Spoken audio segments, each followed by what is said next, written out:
안녕하세요. 오늘도 사연살롱을 찾아주셔서 감사합니다. 저는 결혼한 지 4년이 된 30대 중반의 여성입니다. 연차로는 얼마 안 된 것 같지만 참 결혼이라는 게 한때는 세상을 다 얻은 것 같았다가도 어느 순간 나를 잃어버리게 만드는 일이 될 수도 있더라고요. 그 시작은 대학 시절로 거슬러 올라가요. 저와 남편은 같은 동아리 선후배 사이였습니다. 저희 동아리는 지역사회 문제를 해결하기 위한 아이디어를 기획하고 이를 프로젝트로 발전시키는 활동을 하는 곳이었어요. 지역 축제와 협업하거나 기업 공모전에 참가해 실제로 아이디어를 실현해보기도 했죠. 사람들 간의 협력이 중요했지만 동시에 누가 얼마나 기여했는지를 명확히 따지게 되는 경우도 많았어요. 그런 만큼 서로의 신뢰가 무엇보다 중요한 동아리였죠. 남편은 저보다 2학번이 선배였어요. 그때 남편은 동아리에서 중요한 행사와 프로젝트를 자주 리드하며 책임감 있는 모습으로 신뢰를 얻고 있었어요. 하지만 저희 동기들 사이에선 그에 대한 평이 조금 엇갈렸죠.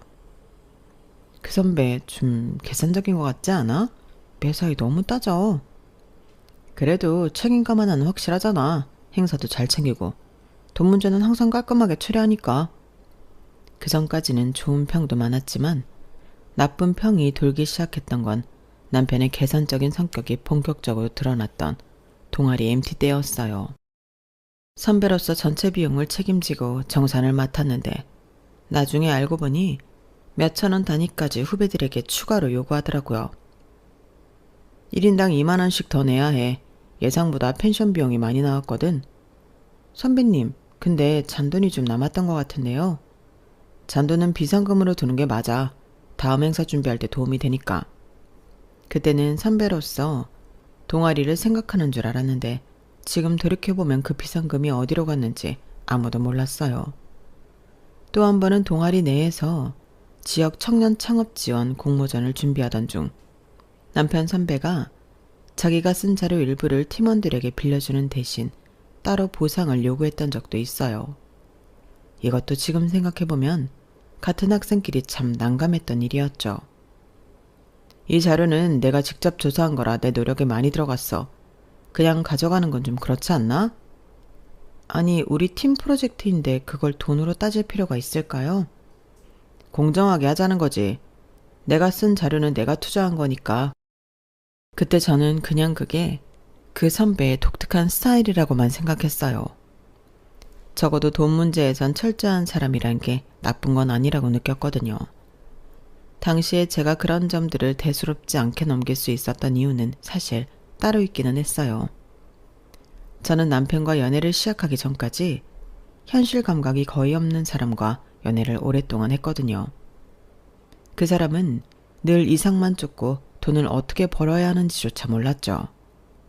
데이트를 하면 늘 제가 더 많이 부담했고 나중엔 그걸 당연히 여기는 것 같아 너무 지쳤어요. 그래서인지 현실적이고 금전 감각이 확실한 선배가 다르게 보이더라고요.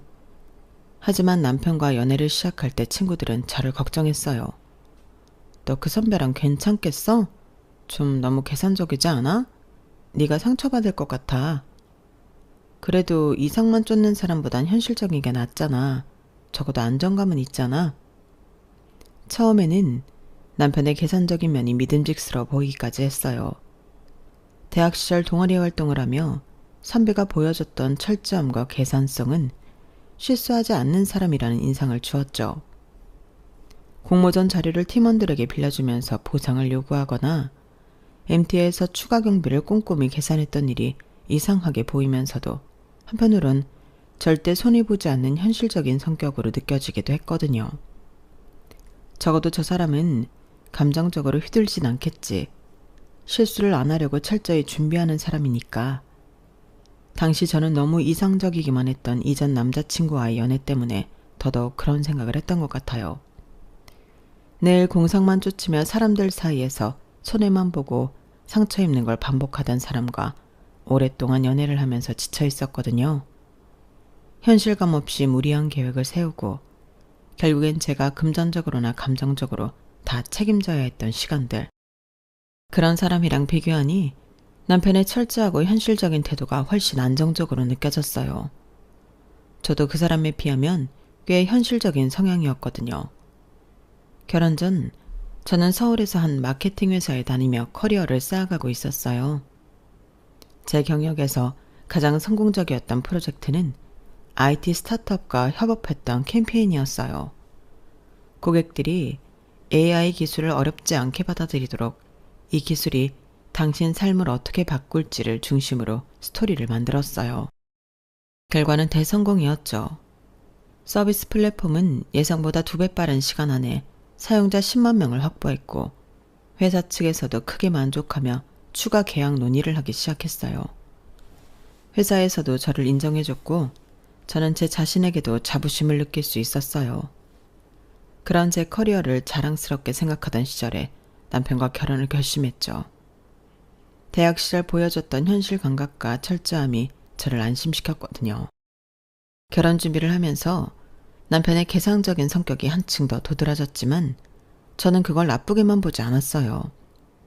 오히려 웨딩홀, 드레스, 신혼여행 같은 문제에서 남편이 비용을 합리적으로 조율하는 모습이 든든하게 느껴지기도 했죠. 물론 속상할 때도 있었어요. 제가 드레스를 고르며 이건 정말 입어보고 싶다고 말했을 때 남편이 단호히 말했거든요. 그 돈이면 더 실용적인 데 쓰는 게 맞아. 사진 몇 장 남기는데 비싼 드레스는 너무 낭비야. 그 순간 마음이 조금 서운했지만 그래도 저는 그의 이런 태도가 가정을 안정적으로 이끌어갈 거라고 믿으려고 했어요. 결혼 후에도 저는 서울에서 마케팅 일을 계속하며 커리어를 이어갔어요. 하지만 몇 달 뒤 남편이 지방으로 발령을 받으면서 모든 게 흔들리기 시작했어요. 너도 이제 그만 일하는 게 좋지 않아? 굳이 힘들게 출퇴근하지 말고 지방 내려가서 집에서 쉬어. 내가 충분히 벌어올 테니까. 그 말을 들었을 때 저는 당황했어요. 남편이 제 커리어를 그렇게 가볍게 여긴다는 사실에 충격을 받았죠. 그만두라고? 이 일이 내게 얼마나 중요한지 당신도 알잖아. 내가 지금까지 얼마나 열심히 해왔는데 그걸 왜 쉽게 포기하라는 거야? 하지만 남편은 여전히 당황했어요. 그렇게 고집 부리면 우리 가정은 누가 챙겨? 지방에서 네가 출퇴근하는 건 비효율적이야. 가정을 위해 희생할 수 있는 사람이 돼야지. 결국 저는 남편과의 갈등 끝에 회사를 그만둘 수밖에 없었어요. 회사에서도 아쉬워했지만 저는 지방으로 이사해야 한다는 이유를 대면서 사직서를 냈죠. 마지막으로 사무실을 떠나던 날 책상 위에 쌓여있던 프로젝트 자료를 정리하면서 여러 가지 복잡한 마음이 들더라고요. 하지만 현실적으로도 지방에서 다니던 회사를 출퇴근하는 건 무리였기에 포기할 수밖에 없었어요. 그렇게 저는 모든 걸 정리하고 지방으로 내려갔어요. 남편은 제가 회사를 그만둔 날 이렇게 말했어요. 이제 내가 너랑 우리 가정을 다 책임질 테니까 걱정하지 마. 그 말은 누군가에겐 그럴듯하고 멋있게 들렸을지도 모르지만 그 순간부터 제 삶은 남편이 계획한 효율적인 경로에서만 흘러가기 시작했어요.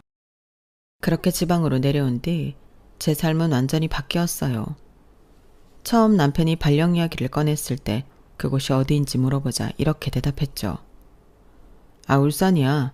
회사에서 큰 프로젝트를 맡아서 발령 난 거라는데 거기서 일하면 커리어에도 좋을 것 같아. 저는 울산이라는 말을 듣고 비교적 큰 도시라는 생각에 안심했어요. 남편은 대수롭지 않게 말했지만 적어도 교통도 편리하고 도시 생활을 이어갈 수 있을 거라고 생각했죠. 저는 나름 각오를 다지며 남편과 함께 이사를 준비했어요. 이사 준비가 막바지에 이를 무렵 남편이 갑자기 이렇게 말했어요. 울산에서 일하려면 양산이 제일 좋아. 직장도 멀지 않고 집값도 적당하고. 그때까지만 해도 저는 의심하지 않았어요.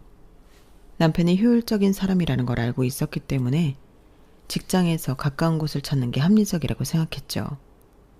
그런데 막상 이사를 하고 보니 우리가 살게 된 집이 남편 본가에서 고작 10분 거리에 있다는 걸 알게 됐어요. 회사 근처라더니 시댁 근처잖아. 아, 말 안 했나? 뭐 그냥 울산에서 가까운 데 찾다 보니까 여기로 온 거지. 그 순간 모든 게 설명되는 기분이었어요. 남편이 말한 울산 발령은 사실 시댁에서 가까운 곳으로 이사할 핑계였던 거예요. 양산은 울산과 가까운 거 맞았지만 제가 상상했던 새로운 도시 생활과는 거리가 멀었어요. 특히나 시댁이 이렇게 가까울 줄은 꿈에도 몰랐죠. 남편은 이사를 끝내고 기뻐 보였어요. 봐, 여기가 얼마나 좋아. 부모님도 가깝고 동네도 조용하잖아. 하지만 저는 그날부터 점점 제 공간을 잃어가는 기분이 들었어요. 하루도 빠짐없이 시댁에서 전화가 오고 잠깐 들르라는 연락이 이어졌어요. 며느라, 오늘 점심 같이 먹자. 집에서 뭐하니?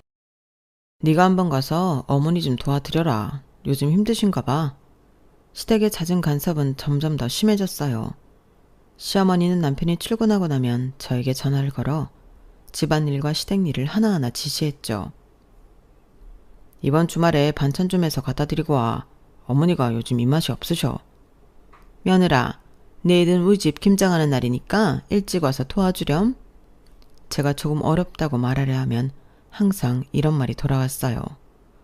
남편 힘들게 돈 벌어오는데 네가 가정일은 잘 해야지.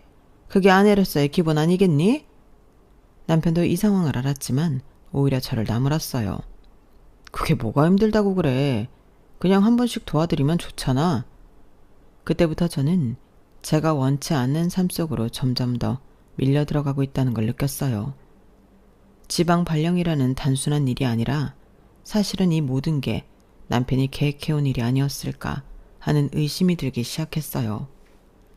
그렇게 연고도 없는 양산에 내려와 남편만 믿고 새로운 환경에서 적응하려 했지만 현실은 쉽지 않았어요. 그러던 어느 날 서울에 있는 친구들에게 연락이 왔어요. 화면에 친구 이름이 뜬 순간 갑자기 울컥했어요.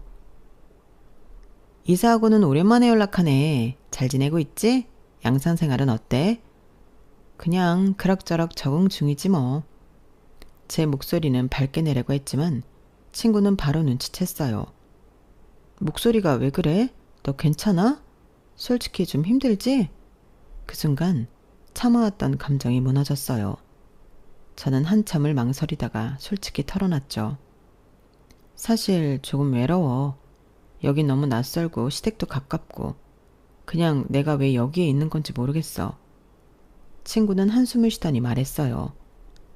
야, 그러지 말고 우리 얼굴 좀 보자. 네가 거기서 이렇게 혼자 버티고 있을 필요는 없잖아.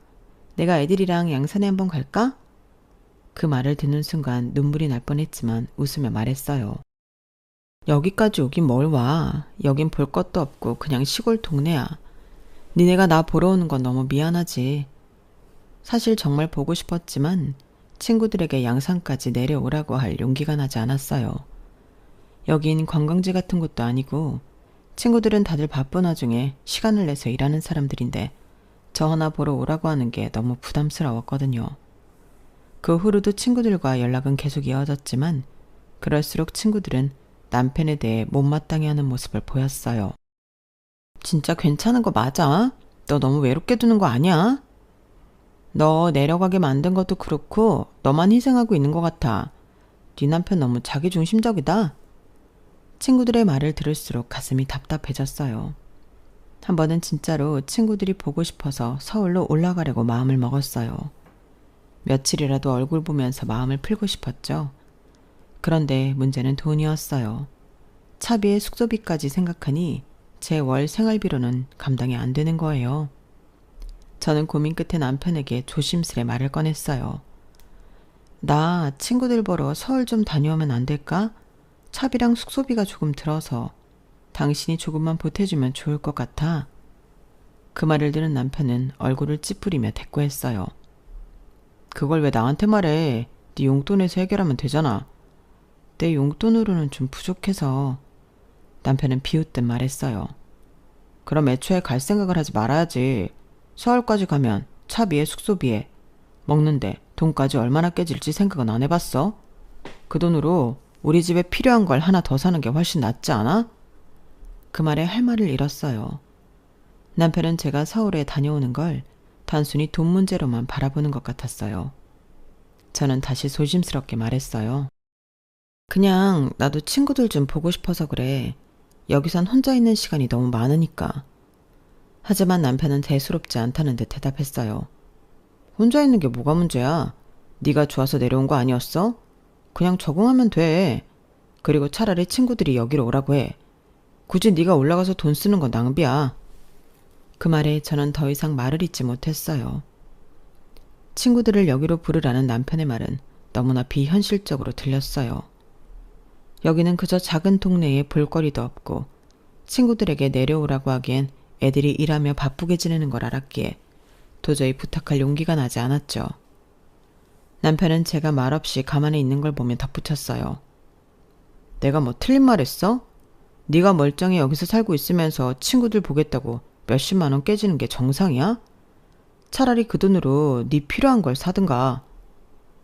그날 저는 아무 말도 하지 못하고 방에 들어가 침대에 누웠어요. 눈물이 나려 했지만 이미 지친 몸과 마음이 감정을 느낄 틈조차 허락하지 않았어요. 친구들에게 메시지를 보내려다 멈췄어요. 이런 얘기하면 애들마저 걱정할 테니까. 결국 메시지는 보내지 못한 채 저는 끝없는 고립감 속에서 스스로를 잃어가는 기분에 사로잡혔어요. 그렇게 고립된 삶이 이어지면서 저는 점점 무력해졌어요. 매일 반복되는 일상, 남편과의 대화에서 느껴지는 답답함, 시댁의 끝없는 간섭 속에 지쳐갔죠. 하루는 남편이 퇴근 후 집에 들어오면서 무심하게 말했어요. 내일 부모님이 우리 보고 저녁 먹으러 오라는데 네가 좀 반찬 몇 가지 만들어가면 좋겠대. 저는 피곤함이 밀려왔지만 남편의 말에 더 피곤해졌어요. 그냥 시댁 가서 같이 준비하면 안 돼? 요즘 나도 좀 힘들어. 남편은 짜증 섞인 목소리로 대답했어요. 힘들다니 네가 힘들 게 뭐가 있어? 하루 종일 집에 있는데 그냥 반찬 몇 가지 만들어서 가는 게 그렇게 어려워? 그 말을 듣는 순간 참아왔던 감정이 폭발할 것 같았어요. 하지만 설득할 힘조차 없어서 조용히 부엌으로 향했죠. 반찬을 준비하면서 계속 머릿속에 떠올랐던 건 제가 이곳에 왜 내려왔는지에 대한 의문이었어요. 다음 날 시댁에 가는 길, 저는 남편에게 물었어요.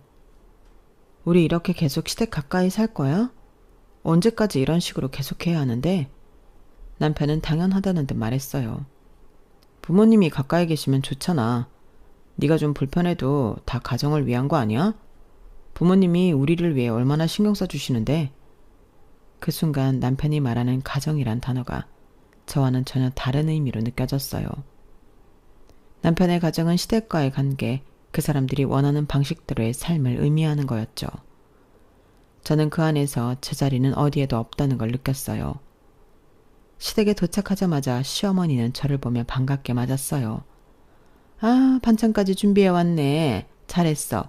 근데 이건 조금 싱겁다. 다음부턴 간을 좀 더 세게 해봐. 그날 저녁 내내 시어머니는 끊임없이 저에게 조언이란 이름으로 지적을 했어요.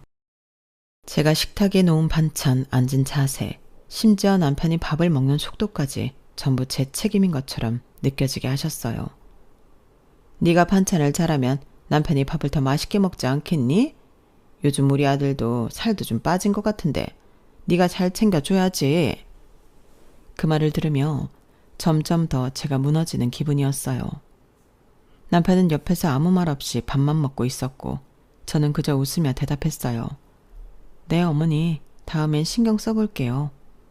집으로 돌아오는 길, 저는 차 안에서 조용히 눈물을 흘렸어요. 남편은 제 표정을 보더니 퉁명스럽게 말했죠. 너 또 왜 그래? 어머니가 너한테 뭐 크게 잘못하신 것도 아니잖아. 그냥 어른들 말씀 한두 마디에 그렇게 예민할 필요 있어? 더 이상 말이 안 나오더라고요. 그 순간 제가 이 삶에서 얼마나 외로운지 그리고 얼마나 스스로를 잃어가고 있는지 실감했어요. 그날 밤 침대에 누워 친구들에게 메시지를 보냈어요. 그냥 너희들 너무 보고 싶어 라고요. 보낸 지 얼마 지나지 않아 친구에게 답장이 왔어요. 야, 우리 네 얼굴 보러 갈게. 진짜로. 날짜만 잡아봐. 그 말을 듣는데 가슴이 벅차올랐어요. 오랜만에 친구들을 만날 생각에 설레면서도 믿기지 않았어요. 진짜로 와준다고? 여기까지 오는 게 쉽지 않을 텐데. 당연히 쉽지 않지. 그래도 너 보고 싶어서 내려가는 거야. 네가 점심이나 맛있는 거 해주면 되지 뭐. 그 메시지를 읽고 혼자서 얼마나 기뻤는지 몰라요. 양산에 내려온 이후 처음으로 제게 손님이 오는 거였거든요. 그리고 그 손님들이 제가 가장 보고 싶었던 친구들이었으니까요. 오랜만에 만나는 친구들, 그리고 대학 시절처럼 함께 웃고 떠드는 시간이 제가 다시 찾아올 거라는 기대감에 가슴이 두근거렸어요. 그날 밤부터 저는 친구들을 맞을 준비를 시작했어요. 냉장고를 열어보며 이런저런 음식을 계획하고 예쁘게 테이블을 꾸밀 상상까지 하면서 혼자 들떠 있었어요. 남편이 퇴근하고 들어올 때마다 저는 설레는 목소리로 말을 꺼냈죠. 친구들 오면 뭐 해줄까? 당신도 같이 먹으면 좋을 텐데. 하지만 남편은 그런 제 모습이 전혀 달갑지 않은 듯 했어요. 음식 준비까지 네가 다 해야 한다고? 애들이 얼마나 오래 있을 건데? 그 말에 저는 잠시 멈칫했지만 다시 밝게 대답했어요. 한 2박 3일 정도? 애들 오랜만에 보니까 길게 같이 있으면 좋잖아. 남편은 대답 대신 고개를 돌리며 한숨을 쉬더라고요. 처음엔 별일 아니라고 생각했지만 며칠 뒤 친구들 중 한 명이 이렇게 말했을 때 남편의 반응은 더 심했어요.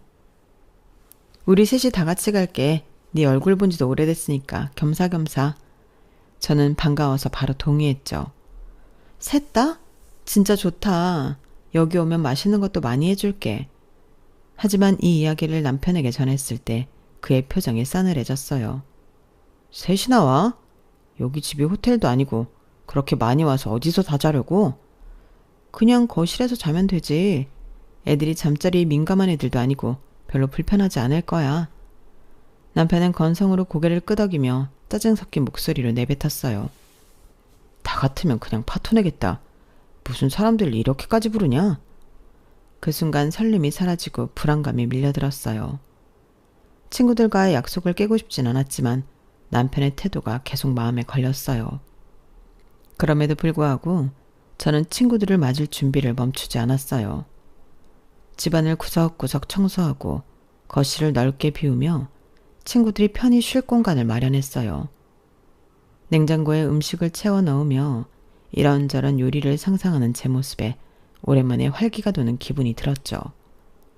드디어 친구들이 도착한 날 저는 정문 앞까지 나가 친구들을 맞았어요. 야, 너희 진짜 왔네. 믿기지가 않아. 그럼 우리가 안 오면 누가 와? 너 진짜 보고 싶었다. 친구들이 집 안으로 들어오자 저는 너무 기뻐서 어쩔 줄 모르겠더라고요.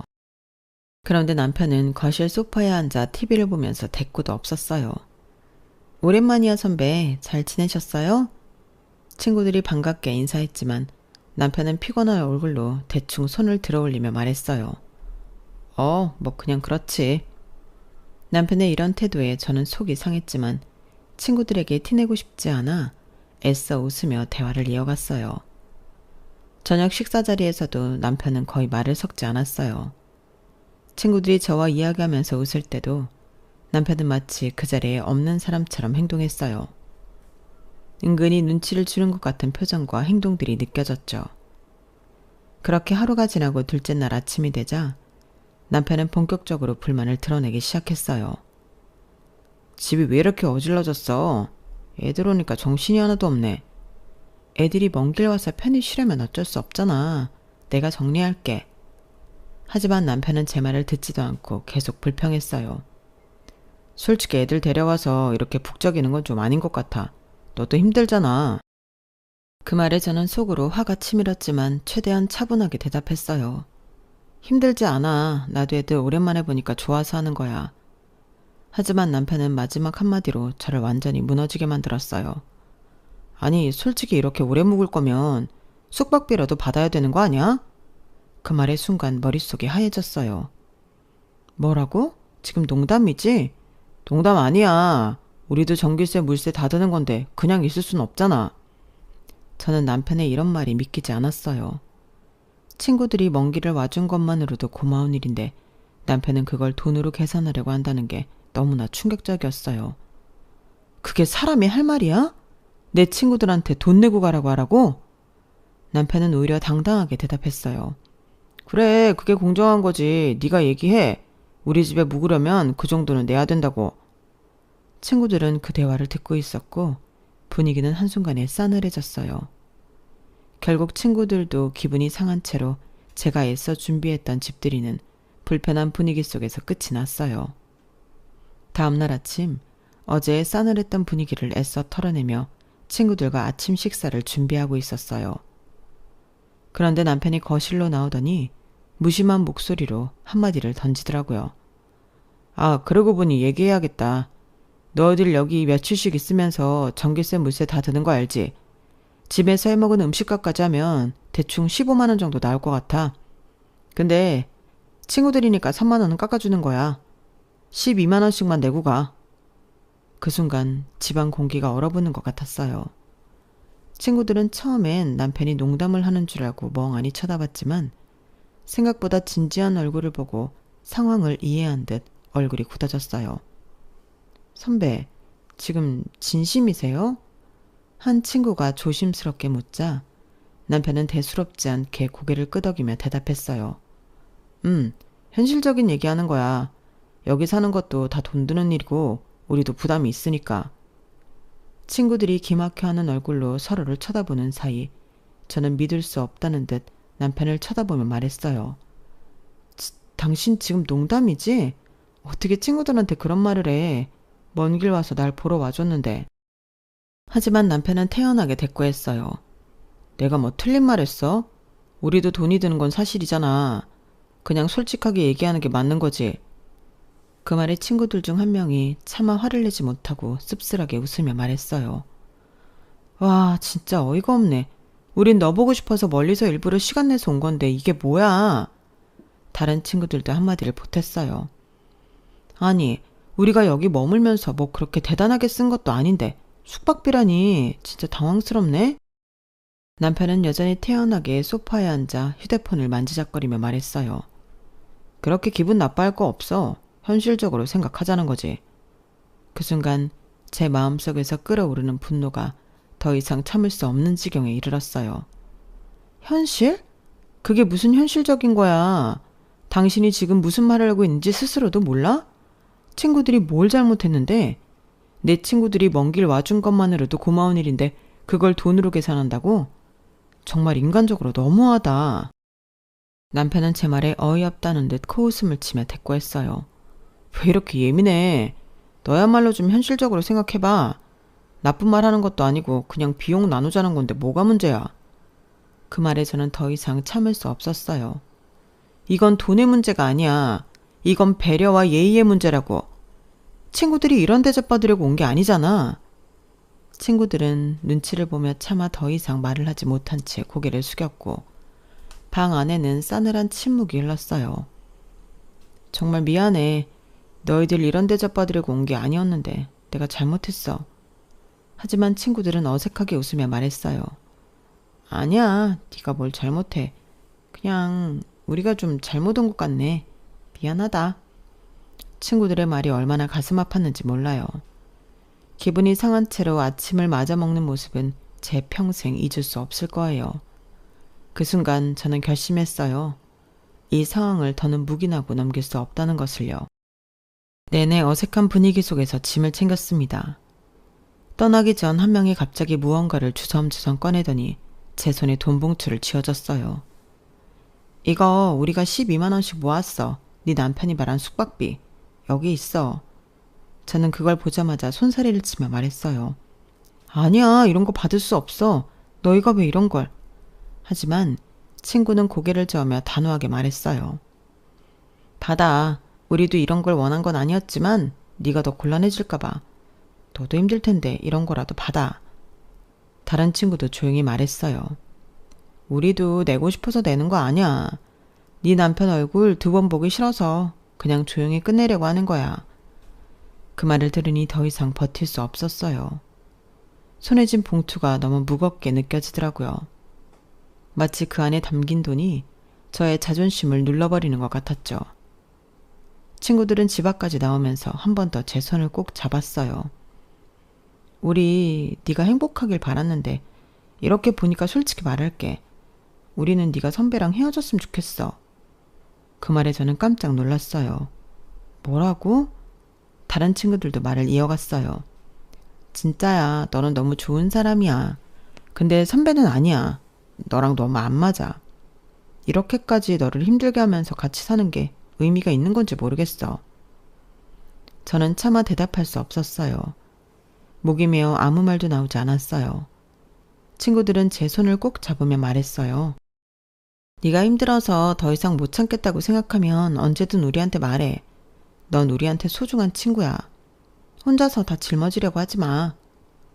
그 말에 저는 순간 울컥했지만 애써 눈물을 참으며 고개를 끄덕였어요. 알겠어. 정말 고마워. 근데 아직은 괜찮아. 나 혼자서 어떻게든 해볼게. 다른 친구들도 제 손을 꼭 잡으며 진지하게 말했어요. 네가 지금은 괜찮다고 생각해도 더 이상 힘들어지면 우리한테 바로 연락해. 우리는 언제든 네 편이야, 진짜로. 그 말은 단순한 위로 이상의 무게로 다가왔어요. 제가 완전히 혼자가 아니라는 걸 느끼게 해줬거든요. 저는 진심이 담긴 말들을 들으며 고개를 끄덕였어요. 알겠어. 정말 고마워. 너희가 있어서 다행이야. 그 말이 끝나고 친구들이 차에 올라타 떠나갈 때까지 저는 대문 앞에 서서 그 모습을 지켜봤어요. 차가 멀어질수록 가슴속에는 더 큰 공허함이 자리 잡았어요. 친구들이 남긴 말은 계속해서 제 머릿속에 맴돌았죠. 그날 밤 저는 처음으로 남편과의 삶을 끝낼 준비를 진지하게 고민하기 시작했어요. 친구들이 남겨준 힘과 위로가 저를 버티게 해줬거든요. 다음날 남편에게 이혼 얘기를 꺼냈을 때 남편의 반응은 예상보다 훨씬 더 격렬했어요. 평소 무덤덤한 태도였던 남편이 길길이 날뛰며 소리쳤어. 뭐? 이혼? 지금 네가 무슨 소리를 하는 거야? 이혼 같은 소리를 쉽게 꺼내지 마. 일단 흥분을 진정시키려 했지만 남편은 오히려 목소리를 높였어요. 웃기지 마. 네가 여기서 혼자서 뭘 할 수 있는데? 너 커리어 끊긴 거 몰라? 네가 이제 와서 일한다고 하면 누가 너 같은 사람을 고용할 것 같아? 그 말에 저는 충격을 받았지만 더 큰 충격은 그 뒤의 비웃음이었어요. 그동안 내가 얼마나 열심히 돈 벌어왔는데 넌 집에 편히 쉬면서 이런 생각이나 하고 있는 거야? 숙박비 받자고 한 게 뭐가 그렇게 잘못됐다고 그래? 내가 틀린 말 했어? 우리 집에 누가 오든 돈은 깨지는데 현실적으로 생각하면 받아야 되는 거 아니야?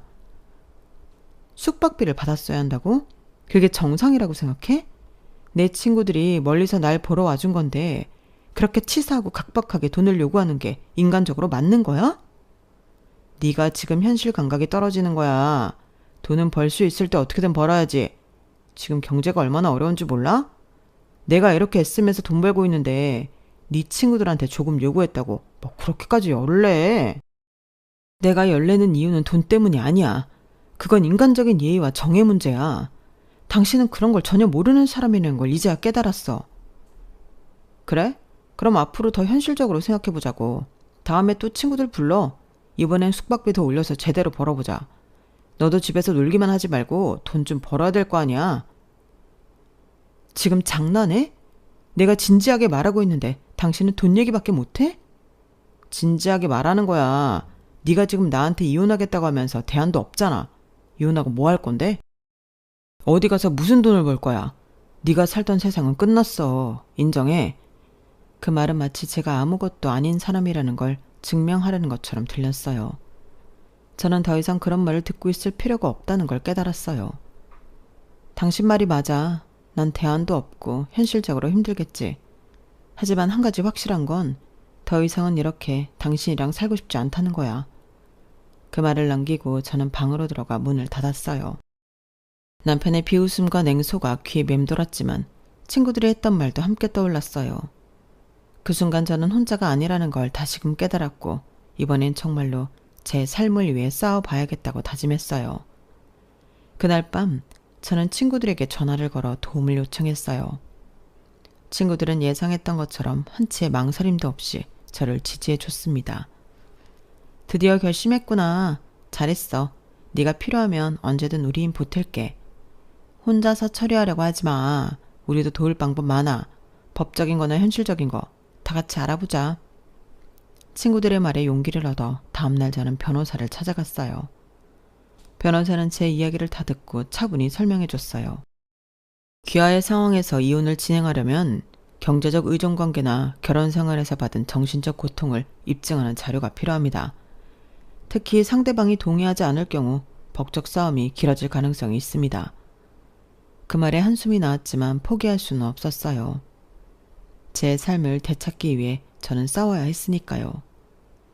이혼 서류를 작성한 뒤 저는 남편에게 정식으로 이혼 의사를 전달했어요. 그날 저녁 남편은 서류를 보더니 서류를 집어 던지며 소리쳤어요. 이게 뭐야? 진짜로 이혼하겠다고? 너 지금 정신 나간 거 아니야? 저는 담담히 대답했어요. 정신 나간 건 아니야. 이제 내 삶을 되찾으려는 거야. 당신과 이렇게 사는 건 더 이상 의미가 없어. 남편은 미친 듯이 웃으며 비아냥댔어요. 네 삶을 되찾아? 돈 여기서 뭐 할 수 있는데?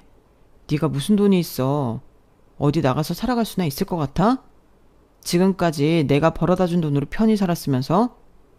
저는 최대한 침착하려고 노력했어요. 당신이 벌어다 준 돈이 아니라 내가 감당해 온 삶 때문이야. 난 그 삶을 포기하고 여기까지 내려왔는데 그 대가가 이거였어. 내가 이혼해서 힘들어질 건 알지만 이렇게 사는 것보다 나을 것 같아. 이건 말도 안 되는 짓이야.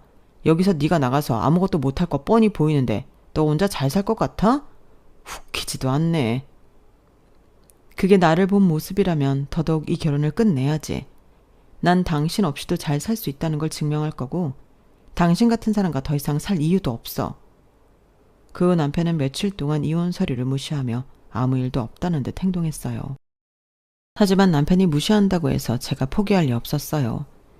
친구들의 도움으로 저는 남편의 태도와 결혼 생활 동안 느꼈던 고통을 상세히 기록하고 필요 서류를 준비하며 하나씩 절차를 밟아나갔습니다. 남편은 끝까지 서류에 서명하지 않으려 했지만 결국 저는 법적 절차를 통해 이혼 소송을 제기했어요. 그 과정에서 남편은 저를 더더욱 비난했죠. 좋아. 네가 그렇게 이혼하고 싶다면 해봐. 그놈의 친구들이 널 위해 뭘 해주나 보자. 그 말은 가슴 깊이 상처로 남았지만 법적 과정이 진행되며 점점 자유로워지고 있다는 느낌이 들었어요. 기나긴 싸움 끝에 마침내 이혼 판결이 났을 때 처음으로 숨을 제대로 쉴 수 있었어요. 법원에서 이혼 판결을 받은 날이었어요. 법정에서 모든 것이 끝났다는 말을 들었을 때 한편으로는 마음이 후련했지만 다른 한편으로는 앞으로 어떻게 살아가야 할지 막막함이 몰려왔어요. 법원 문을 나서며 이런 생각에 빠져 있었는데 바로 그 순간 남편의 목소리가 들려왔어요. 네가 이혼했다고 다 해결될 줄 알았어? 커리어도 끊긴 주제에 어디 가서 뭘 할 수 있을 것 같아? 나한테 다시 걷어달라고 빌지나 말라고. 그게 할 소리야? 사람이 어떻게 여기까지 와서 그런 말을 할 수 있냐고. 고개를 돌려보니 제 친구들이 서 있었어요. 이런 상황을 저 혼자 감당하지 않게 하겠다며 일부러 연차를 내고 법원까지 데리러 와준 친구들이었죠. 좋아, 네 친구들까지 다 왔으니 어디도 난리 쳐봐. 그래, 니네들끼리 한번 잘해봐라. 결국엔 먹고 사는 문제에 네 친구들도 다 소용없을 테니까. 친구들의 얼굴은 분노로 굳어졌고 한 발짝 앞으로 나가 한참 동안 남편을 노려보며 말없이 서 있었어요. 남편은 더 이상 말도 하지 않고 자리를 떠났지만 그 조롱 섞인 말투가 여전히 귓가에 맴돌았죠. 제가 아무 말도 하지 않자 친구들은 다가와 제 손을 잡았어요. 괜찮아? 아니 괜찮을 리가 없지. 진짜 저 인간 끝까지 저러는구나. 그날 집으로 돌아오는 길 친구들은 차 안에서 분노를 참지 못했어요. 저렇게까지 하는 건 정말 인간 이하야. 우리가 뭘 할 수 있을지 찾아보자. 절대 저런 인간은 저렇게 이혼만 해주고 넘어가면 안 돼. 그날 이후 친구들은 정말로 가만히 있지 않았어요. 우연히도 그 친구들 중 몇 명은 남편과 같은 IT 업계에서 일하고 있었거든요. 남편이 과거에 참여했던 프로젝트와 관련된 동료들을 찾아내 이 결혼 생활에 대해 자연스럽게 이야기하기 시작했어요. 남편이 가정에서 얼마나 계산적이고 냉정하게 굴었는지 심지어 친구들에게 숙박비를 요구했다는 사실까지도 알려지기 시작했어요. 그 업계도 생각보다 좁은 모양인지 클라이언트 쪽으로도 소식이 흘러들어갔죠. 남편이 그동안 협업 과정에서 보였던 독단적인 태도와 팀워크를 무시했던 행동들이 재조명되기 시작했어요. 그의 결혼 생활에서 드러난 모습들이 직장에서의 행동과 별반 다르지 않다는 이야기가 업계 사람들 사이에서 빠르게 퍼졌어요. 며칠 뒤 남편에게 전화가 걸려왔어요. 대뜸 화가 난 목소리로 소리치더라고요. 너 대체 친구들한테 뭐라고 한 거야? 내 평판이 다 망가졌어. 클라이언트들도 나를 피하고 회사에서도 중요한 자리에서 배제됐다고. 이게 다 너 때문이잖아. 내가 무슨 말을 했다는 거야? 네가 한 말과 행동이 너를 망친 거야. 이제 네가 저지른 일에 책임져야지. 그 후 친구들은 제 복직을 돕기 위해 적극적으로 움직였어요. 제 과거의 마케팅 경력을 살릴 만한 팀과 프로젝트를 찾아주고 그 팀에 저를 추천했어요. 그렇게 저는 다시 일할 기회를 얻었고 그날 밤 친구들로부터 축하 메시지가 왔어요. 축하해. 네가 해냈어. 이번엔 우리가 축하 파티를 할 차례야. 그 메시지를 보며 얼마나 오랜만에 진심으로 웃을 수 있었는지 몰라요.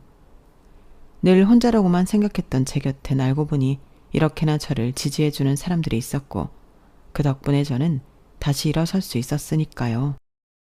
그렇게 저는 힘들었던 결혼 생활을 끝내고 새롭게 제 삶을 시작할 수 있는 용기를 얻었어요. 물론 쉽지는 않았죠. 남편의 조롱과 주변의 시선, 그리고 이혼 후의 현실적인 문제들까지 모든 게 저를 흔들었으니까요. 하지만 친구들이 있었기에 무너지지 않을 수 있었어요. 지금 저는 비록 아직 완벽하지는 않지만 그래도 더 이상 과거에 발목 잡히지 않고 제 길을 걸어가고 있어요. 이 이야기를 통해 누군가에게도 작은 용기와 희망이 닿길 바라요. 여러분, 어떤 상황에서도 절대 혼자라고 생각하지 마세요. 그리고 스스로의 가치를 잃어버리지 않으시길 바라요. 여러분은 충분히 다시 일어설 수 있는 힘을 가지고 있으니까요. 우리 화이팅 하자고요. 여러분, 사연 댓글에 응원과 현명한 조언 부탁드려요. 좋아요와 구독은 저에게 큰 힘이 됩니다. 오늘도 좋은 일 가득하세요.